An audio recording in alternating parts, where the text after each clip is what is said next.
개별주 장세가 뭐냐면 개별주 장세라는 말을 정확하게 이해를 하셔야 돼요. 그러니까 개별주 장세는 한마디로 각자 개인 플레이가 아니라 무리지어서 다니는 거예요. 무리지어서. 예를 들어서 뭐 업종일 수도 있고 아니면 이제 테마로 이제 엮을 수 있겠죠. 그렇죠? 뭐 예를 들어서 자동차 업종이냐, 전기전자냐, 화학이냐, 뭐 철강이냐 이렇게 얘기하면 업종이고, 그죠? 뭐 5G냐 아니면 뭐 저기 뭐 2차 전지냐, 뭐 수소차냐 이런 식으로 하면 테마주죠. 그죠? 이제 이런 이제 여러 가지의 업종 또는 여러 가지의 테마들이 서로 이제 그룹을 지어서 그죠? 이렇게 움직이는 거를 개별주 장세, 개별주 순환매 장세라고 하는 거예요. 예전에 한 10년 전에 그 차화정 있죠? 차화정. 그럴 때 차는요. 이 당시에 그 우리나라에 상장되어 있는 기업들이 굉장히 많았어요. 예를 들어서 완성차는 뭐 현대차, 기아차, 쌍용차 이런 것들이 있지만 1차 부품회사, 2차, 3차 이제 부품 협력사들이 많았죠.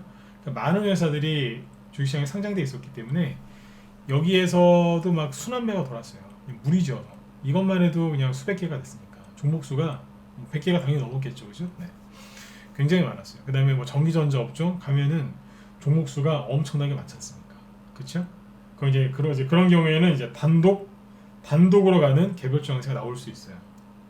여러 가지 업종이 섞이기보다 그냥 단독으로 갈 수도 있잖아요. 왜냐하면 그만큼 종목 수가 많으니까, 그렇죠?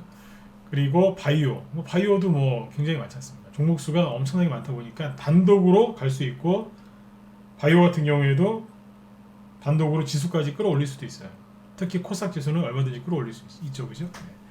그래서 이제 단독으로 개별주 장세가 펼쳐질 수도 있어요. 하지만 그럴 때는 코스피 지수건 코스닥 지수건 지수가 상승하겠죠. 그렇죠? 그런데 이제 지수를 상승하기 어려울 때, 네, 지수가 자 에스코넥을 올려놓고 얘기하죠. 네.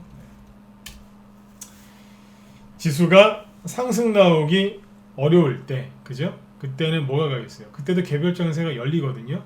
그러니까 뭐 코스피 지수건 코스닥 지수건 이 지수를 막 그 대세 상승장 그때 날아가듯이 지수를 이런 식으로까지는 급등을 못 시켜요.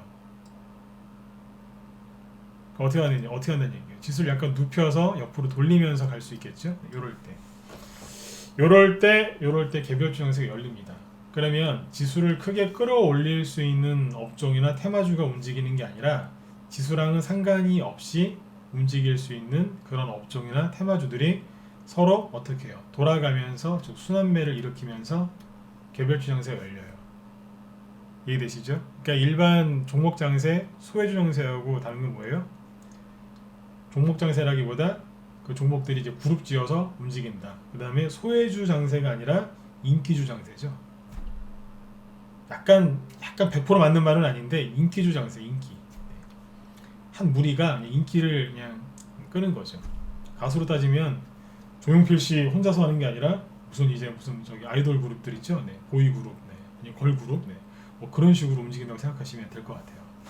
그래서 이제 한 몸의 인기를 받죠, 그렇죠? 네, 그렇게 해서 최소한 개별주 장세 열리면 최소한 2개월에서 3개월 정도는 상승세를 유지를 합니다. 네, 그런 게 나와요. 지수는 어떻게 움직이냐면 쉬워요. 방금 말씀드렸죠? 크게 들거나 크게 급락하지 않아요. 그럼 뭐겠어요? 횡보한다는 얘기죠. 그죠? 횡보를 하는데 어떤 식으로 횡보하느냐? 정확하게 이렇게 박스권을 만들어 놓고 이 안에서 이렇게 움직일 수도 있어요. 하지만 저점이 약간 높아질 수도 있겠죠. 저점이 약간 높아지면 고점도 약간 높아질 수 있겠죠.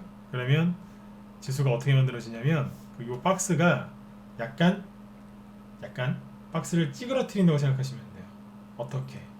밑에서 위쪽으로 찌그러뜨리는 거죠. 그러면 어떻게 되겠어요?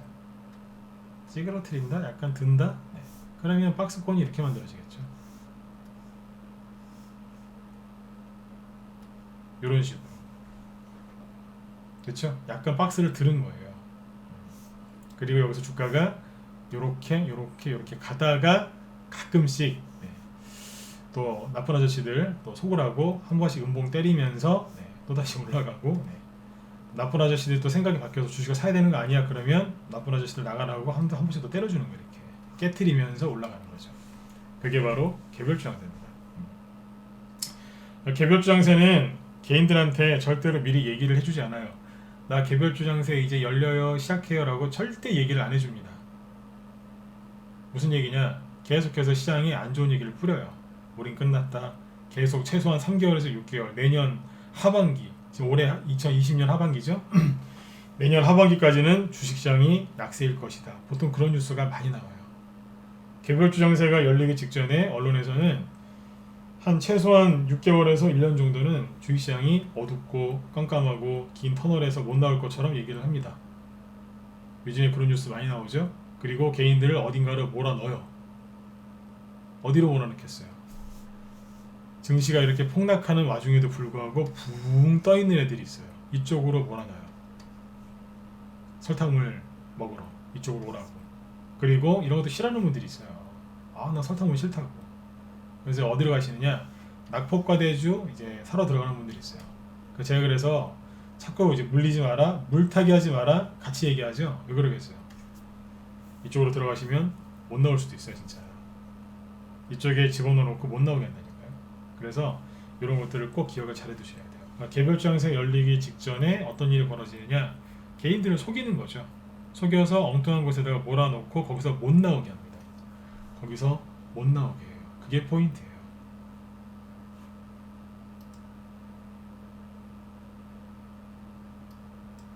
못 나오게 합니다.